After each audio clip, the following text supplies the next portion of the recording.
je me présente Yves Lenaille, qui est directeur de l'épargne individuelle et collective au sein du groupe Humanis, et qui va vous parler de la mise en place de la solution Assurex Rente au sein du groupe Humanis, donc qui fédère l'ensemble des rentes, on le verra, gérées, issues en tout cas des périmètres Novalis Tedbou, Vauban Humanis et Aprionis. Donc je suis Thomas Lemeur, responsable des ventes banque, finance, assurance chez ACA sur l'activité software. Donc je vais laisser la main à Yves Lenaille qui va vous présenter le groupe Humanis. Merci Thomas, bonjour à toutes et à tous. Merci de nous donner la parole sur cette tribune, Thomas, sur cet échange qu'on vous propose sur l'utilisation que nous faisons d'Assurex au sein du groupe. Donc le groupe Humanis, Thomas vient de le dire, c'est la réunion des groupes Vauban Humanis, Novalis Tedbou et Aprionis. Vous savez que les régimes de retraite Arco et Agirc sont dans une phase de forte concentration, que les partenaires sociaux ont la volonté de réduire le plus possible le nombre, pas trop quand même, le nombre d'intervenants dans le monde de la gestion de la retraite Arco et Agirc.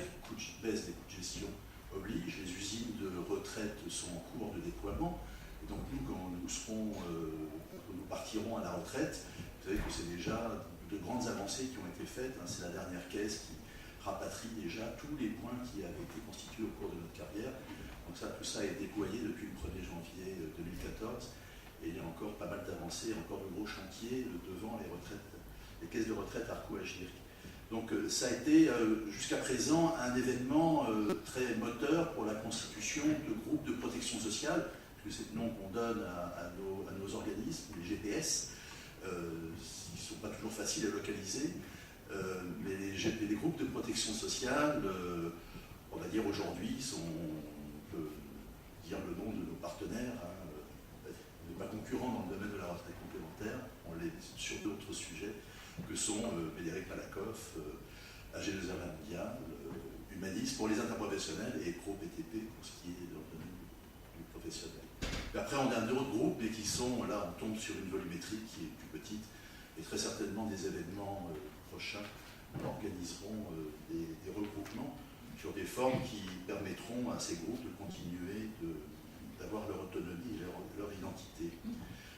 Nous, le groupe Vauban Humanis, Aprionis et Novalis Tedbou, aujourd'hui, on représente, vous le voyez, 22% de la retraite complémentaire, donc l'arcologie, c'est ça qui a été moteur pour créer le groupe. Et puis après sont venues évidemment toutes les activités concurrentielles dans lesquelles nous sommes intervenants légitimement, à avoir la place que nous occupons sur la protection sociale des salariés du secteur privé et tout ce qui est prévoyance collective. Donc nous avons l'institution de prévoyance, Humanis Prévoyance, qui est la résultante des fusions des IP des groupes antérieurs.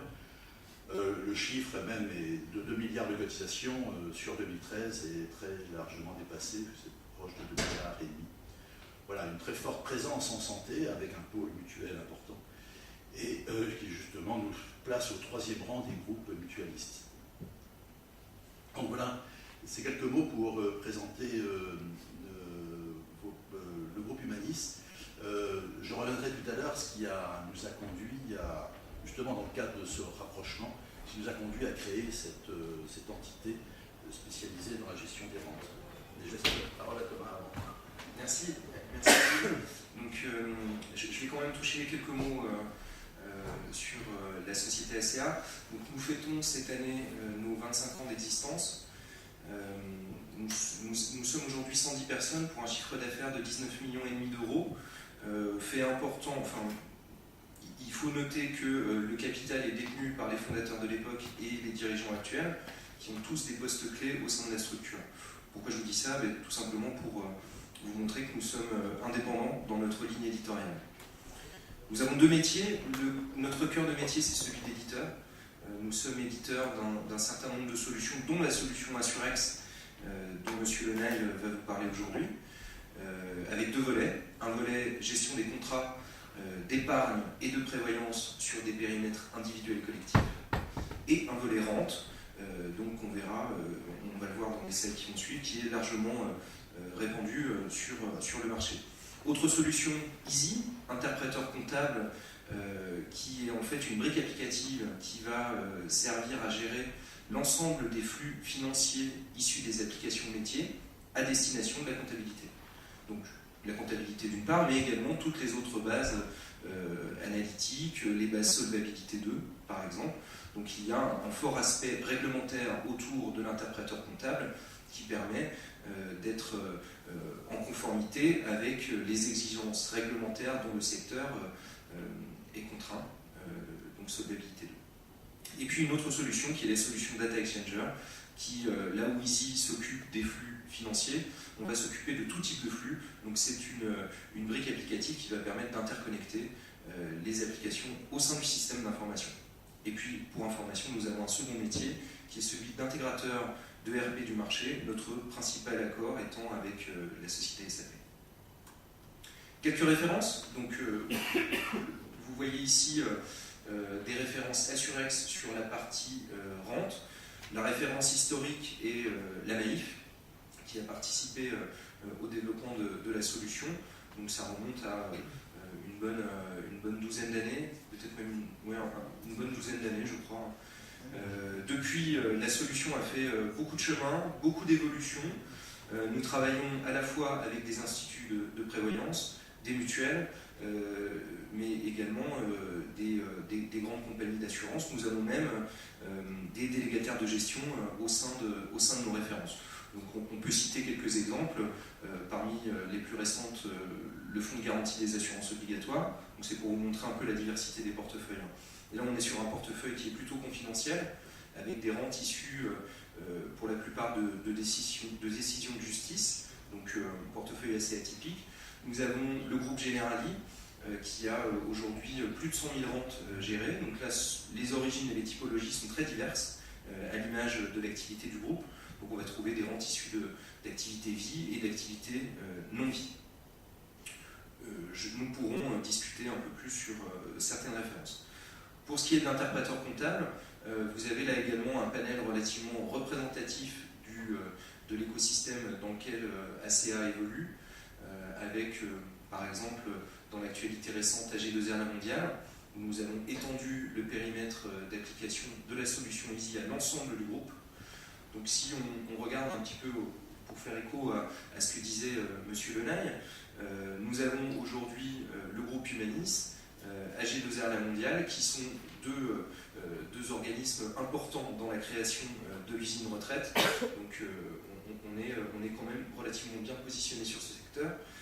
Dans les références les plus récentes, on va trouver la SMAC, qui date de février, mais également AXA IM, Miel Mutuelle, et puis la mutuelle Adrea, qui n'apparaît pas ici, mais qui est nouvel utilisateur de la solution Easy. Donc le projet vient de démarrer.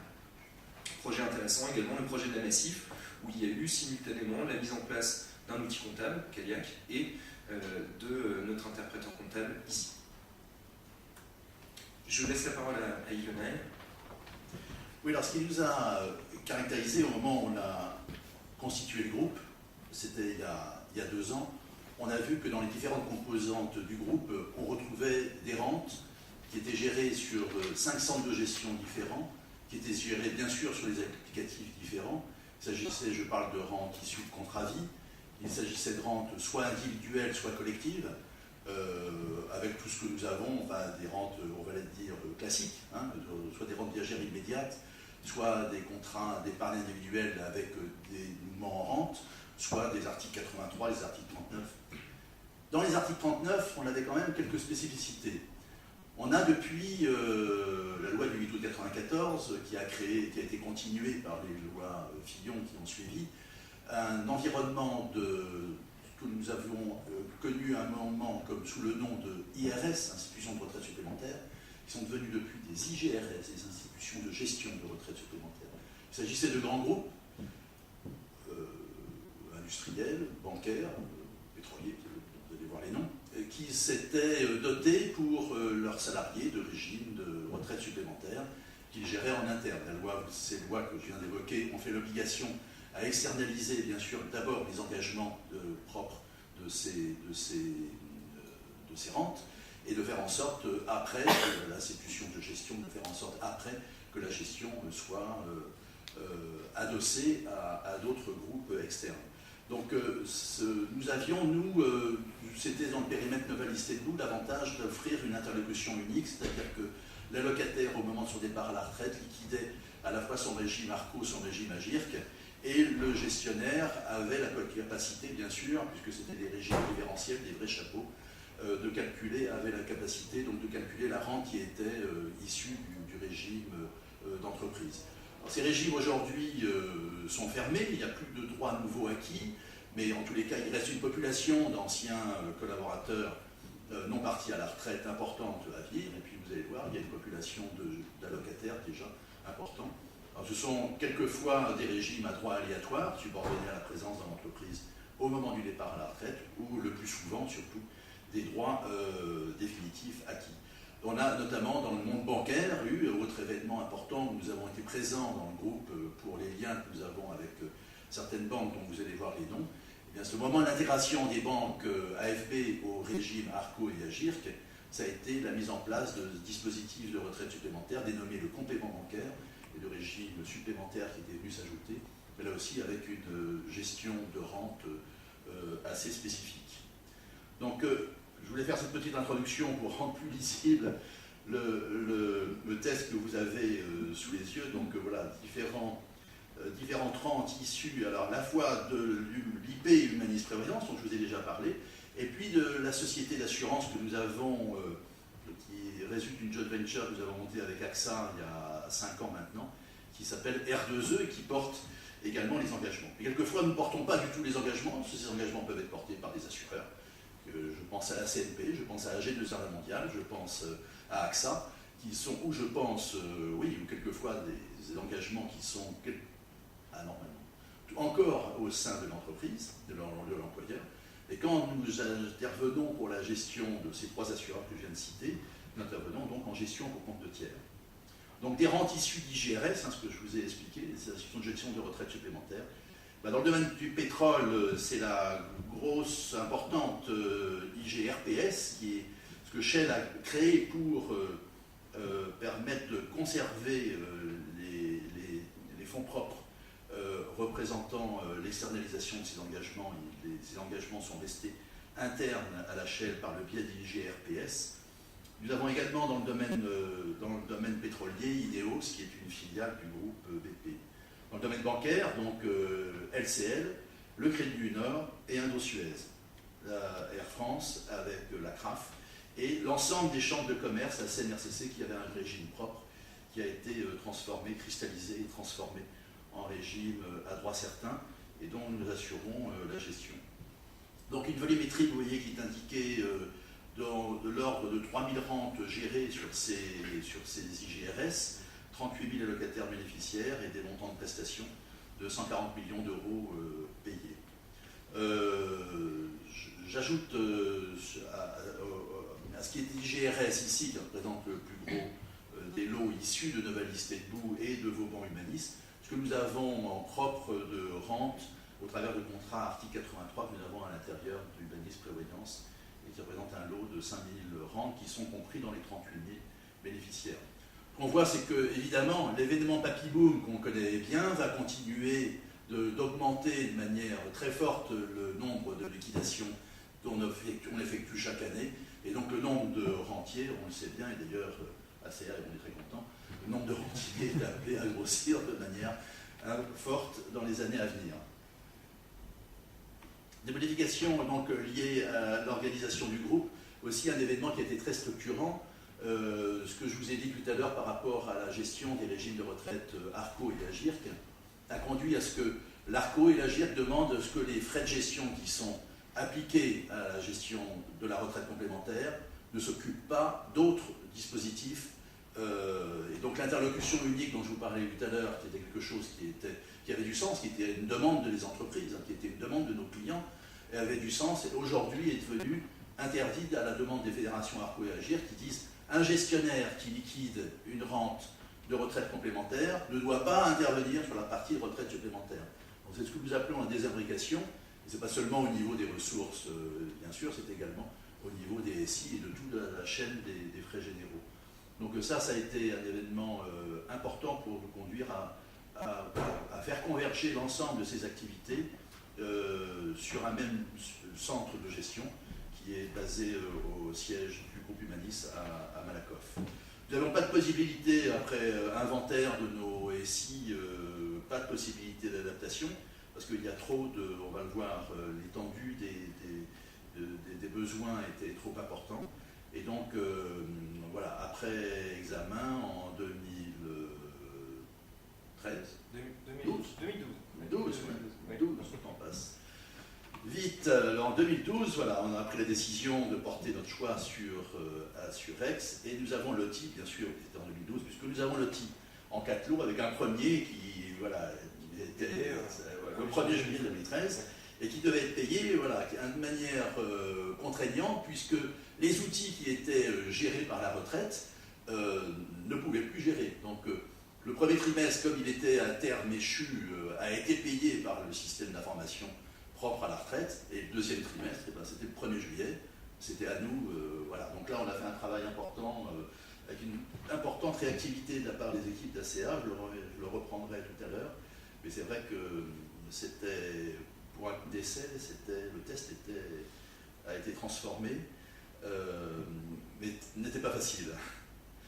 Donc ce que nous recherchions bien sûr, dans le cahier des charges, il nous fallait, vous l'avez compris, cette notion de multisociété, donc ça c'est évident.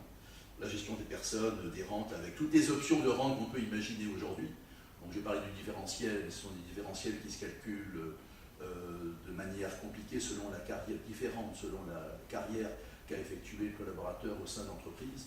C'est-à-dire qu'il peut avoir acquis pendant de telle année à telle année de vie active tel type de droit, à tel pourcentage de droit, puis après un accord collectif est venu modifier les termes d'acquisition, donc il y a une autre période qui permet d'acquérir un type de droit, etc. Donc ce qui fait que les options ne sont pas forcément que des options classiques, comme on le voit, des rentes par palier, des rentes certaines, annuité garantie, etc. Ils peuvent être aussi des options complexes quand il s'agit des IGRS. La gestion des habilitations, des délégations, le calcul des PM qui est un point important, toute la partie technique est évidemment un point important pour nous avec les obligations qui nous sont faites non seulement dans S1 mais surtout avec l'arrivée de S2. Donc je vous l'ai dit, hein, la couverture du progiciel concernant les rentes viagères immédiates, donc ça relativement simple, soit issu de contrats individuels de type Madelin, pour je considère que le contrat Madelin est un contrat individuel, ou de la collective classique, cotisation, prestation définie, différentiel ou additif. On a déjà parlé avec des différents types de rentes que vous voyez dans le bas, que j'ai déjà évoqué. La notion de tarification, bien sûr, ça donc indispensable pour les équipes de la direction technique, de façon à ce qu'on puisse effectuer, pour la direction technique, pour qu'on puisse effectuer les calculs d'engagement qui sont nécessaires à nos obligations vis-à-vis de la réglementation, et aussi le reporting qu'on doit faire à nos partenaires, que ce soit les assureurs pour lesquels nous travaillons, ou les entreprises qui nous ont confié la gestion de ces rentes, et bien sûr le reporting là au niveau de leurs instances sort d'Assurex en termes de statistiques. Voilà, des revalorisations, là aussi un point important, on a différents types de calculs de revalorisation. Il s'agit des majorations légales, le système de PB classique, voire des indexations sur les valeurs de points archéologiques, avec différents des pieds de rente, des morceaux de rente constitués au fil de la carrière, avec des revalorisations qui ne sont pas, évidemment, pour simplifier, forcément les mêmes dans tous les cas de figure. Ce qui fait la joie des équipes d'ACA, avec paiement des prélèvements sociaux. Bon, ça, je pense particulièrement en parlant des prélèvements sociaux, les récentes nouveautés qui sont arrivées sur les régimes à prestations définies et les calculs ubuesques de taxes que nous avons à faire sur les rentes des bénéficiaires de vrais régimes à prestations définies, les articles 119. Alors pourquoi ACA Je vous l'ai dit, parce que on n'avait pas dans nos SI qui étaient en capacité d'évoluer au pas de solutions à couvrir toutes ces fonctionnalités. Nous avions analysé, parce que nous étions déjà en relation ensemble avant sur la solution Easy, comme l'a dit tout à l'heure Thomas, et puis des références clients qui montraient qu'il y avait un professionnalisme déjà reconnu chez les utilisateurs de la solution Assurex. Bien sûr, on a des obligations, on continue de l'avoir, c'est le respect des calendriers, puisque les échéances doivent être payées, et quand un système s'arrête, il faut que l'autre puisse prendre le relais. Donc c'est forcément à bonne date, on n'a pas le droit du tout à un seul dérapage, donc c'est l'obligation première. Et puis bien sûr, pas de régression par rapport à l'existant, mais ça, il faudrait qu'on ait un exercice plein, ça sera 2015, sur une exploitation pour voir et entendre nos clients si il y a plutôt des améliorations plutôt que des régressions. Et j'opte pour les améliorations. Et puis quelque chose, alors qui est difficile, que j'ai mis, mais je le mets entre parenthèses, un ROI à 5 ans, quelque chose que je mets entre parenthèses, parce que vous l'avez bien compris, c'est très difficile pour nous, au niveau des contrôles de gestion, d'effectuer ce qu'aurait coûté les solutions, si elles étaient restées dans les environnements dans lesquels elles étaient, par rapport à ce que ça va être là, où là on identifie bien où sont les centres de coûts, ce qui n'était pas le cas d'avant, étant donné que cette gestion était effectuée à l'intérieur de la retraite complémentaire. Alors si bien sûr le système d'information, non, et encore, on savait ce qu'il coûtait, et encore, quand il gérait de la retraite complémentaire, on ne pouvait pas bien sûr affecter à la retraite supplémentaire le coût, et les proratas sont extrêmement compliqués à faire, le nombre d'allocataires d'épargne clé qui permet de répondre à la question. Donc, puisqu'on peut avoir beaucoup plus de temps passé sur la gestion de la retraite supplémentaire qu'on peut avoir sur la gestion de la retraite complémentaire. Donc, la comparaison est très difficile. Pour autant, c'est un peu, c'est quelque chose que j'ai rajouté il n'y a pas longtemps, mais c'est un peu intuitivement, et on le verra avec un nouveau collaborateur qui est arrivé à la direction épargne retraite pour le contrôle de gestion de notre activité épargne retraite entreprise. On essaiera d'affiner pour que la direction générale voit bien que l'objectif qu'on s'était fixé en faisant l'acquisition d'Assurex est bien respecté. Donc pour le groupe, c'est un enjeu stratégique fort. D'abord au niveau social, au moment où nous l'avons lancé, c'était le premier projet qui permettait de fédérer dans le groupe quelque chose de transverse qui touchait à la fois à la retraite complémentaire et à la fois au monde ADP, assurance de personnes. Et donc qui, en plus, faisait émerger un métier qui est celui de l'épargne retraite au moment où nous avons créé cette direction de l'épargne retraite entreprise et qui montrait que dans un groupe de protection sociale, il y a aussi de l'épargne retraite entreprise avec de l'épargne salariale, puisque nous avons une société de gestion qui est Interexpansion Fongépar, et de la retraite supplémentaire et de l'épargne individuelle, et qu'au moment de payer la prestation, on peut être issu, selon le contrat à payer, on peut être conduit à payer de la rente.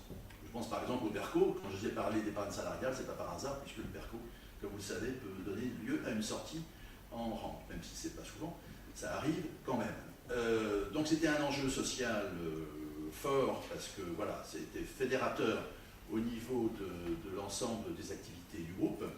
Et puis c'était vis-à-vis des partenaires que sont nos grands clients dont j'ai cité les noms, pour montrer que l'évolution du groupe se traduisait, puisqu'on va avoir en définitive un applicatif dont l'évolution, évidemment, dans les années à venir, apporte une plus grande sécurité par rapport au dispositif qui était en charge de la gestion des rentes avant. Donc c'est une sécurité pour le client et qui peut se traduire, le cas échéant, par une baisse des coûts de gestion. Ça a été aussi, à cette occasion, ça a été le moment, le fait de pouvoir rencontrer nos clients a conduit à une externalisation d'engagement qu'ils avaient conservé en interne. Et là, vous le voyez dans le bas, on a réalisé une concrétisation de 75 millions d'euros d'engagements passifs sociaux que nous avons repris sur certains comptes dont j'ai cité les noms tout tout à l'heure. Et puis, voilà, les groupes de protection sociale ont ce que nous appelons une légitimité reconnue dans le paiement des rentes. Nous payons la retraite complémentaire avec succès auprès des... c'est pas moi qui le dis, ce sont nos allocataires, qui sont les millions de retraités bénéficiaires des régimes ARCO et AGIRC. Et nous souhaitons capitaliser, on va dire, sur cette image positive pour montrer que nous sommes en capacité également de gérer des rentes issues de régimes de retraite supplémentaires. Et ça, nous savons que voilà, on est sur des projets qui sont importants, qui peuvent nous concerner, nous humanistes, parce que le groupe humaniste est appelé à grandir, mais aussi d'autres partenaires avec lesquels on pourrait étendre l'utilisation de la solution en dehors du groupe humaniste. Voilà rapidement ce que je voulais vous dire. J'espère qu'ils n'ont pas été trop techniques. Mais, voilà. Et on est là pour répondre, si vous souhaitez, voilà, avec ce joli point d'interrogation, aux questions que vous souhaitez nous poser. Merci beaucoup, Yves, d'avoir apporté votre témoignage. J'espère que ce témoignage vous a intéressé. J'ajoute juste un petit complément d'un point de vue plus opérationnel. Donc, c'est un projet sur lequel ACA s'est engagé au forfait. Et aujourd'hui, il n'y a pas, en tout cas, de glissement. Sur les 4 lots, nous sommes au 2e lot. Tout s'est plutôt bien passé, je parle sous le contrôle de M. Le Maire. Si vous avez des questions, la charmante hôtesse a un micro à votre disposition. N'hésitez pas à nous solliciter. Nous serons là également toute la journée, donc vous pouvez venir à notre rencontre. Alors, puisque Thomas l'a cité, je ne crois pas l'avoir dit, c'est effectivement, nous avons loti les 38 000 rentes qui étaient évoquées en début, ont été lotis en 4 lots, et nous sommes aujourd'hui avec la livraison du lot 2 qui est finalisé. On attaque, mais c'est déjà bien avancé, le lot 3 qui va venir sur le mois d'avril-mai, et on aura un lot 4 sur un calendrier au cours de l'été. Donc voilà, et on a découvert donc, un lot 5 qui viendra certainement, qui reste à finaliser, mais qui viendra certainement début 2015. Donc voilà, on a préféré lotir en fonction des contraintes, techniques, parce qu'il fallait évidemment paramétrer l'outil en fonction de la complexité des rentes. Je pense notamment au lot 4, on peut le dire, ce sont les rentes chèvres qui pèsent 11 000 rentes et qui pèsent un point important, un enjeu financier important, et avec une complexité importante. J'ai dit au cours de l'été, est-ce que c'est avant ou après l'été, ça reste. Voilà. C'est cette capacité d'adaptation aussi et cette souplesse qui était importante pour nous pour pouvoir faire en sorte qu'on soit sûr de nous au moment de la livraison, au moment de la mise en production, sachant qu'on a parallèlement évidemment des contraintes sociales fortes, puisque évidemment le collaborateur, c'était des centres de gestion différents, le collaborateur qui s'arrête de travailler à un moment donné, bien sûr il a bénéficié d'une mobilité interne pour que son emploi soit assuré. Donc il faut arriver à concilier tout ça, ce qui n'est pas forcément facile. Monsieur. Oui, bonjour, j'avais une question de Xavier Chemin, CNP Assurance. Quand vous avez fait le choix du logiciel ACA, est-ce que vous aviez fait un appel d'offres ou du fait des relations que vous aviez déjà avec ACA qui vous propose une solution, vous avez dit tiens, c'est peut-être le meilleur produit par rapport à mes 4 systèmes d'information interne. Voilà, c'était juste une question. Est-ce que vous aviez fait, entre guillemets, le tour de la place avant de faire votre choix et de challenger les possibles solutions offertes? Voilà, oui, vous avez raison. Ça ne s'est pas traduit par un appel d'offres, proprement parler, mais effectivement les compétences à l'intérieur du groupe, l'expérience des collaborateurs en charge des sujets connaissaient les solutions disponibles sur le marché. On a pu, pareil au niveau relationnel, avant tester ce que les utilisateurs déjà en place avaient comme retour d'expérience sur la solution qui était déployée. Et donc, je peux le dire, il n'y a pas 36 solutions non plus coucher aux oreilles sur le marché. Donc, l'étendue du cahier des charges faisait qu'il y avait véritablement que Assurex qui permettait de répondre à toutes les cases voilà, du cahier des charges. Après, c'était les discussions financières, et là, voilà.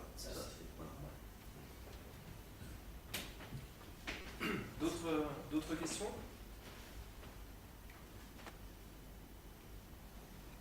Bien, bah, écoutez, merci beaucoup d'être venu. On est dans le timing, hein, je crois qu'on est bon au niveau du timing.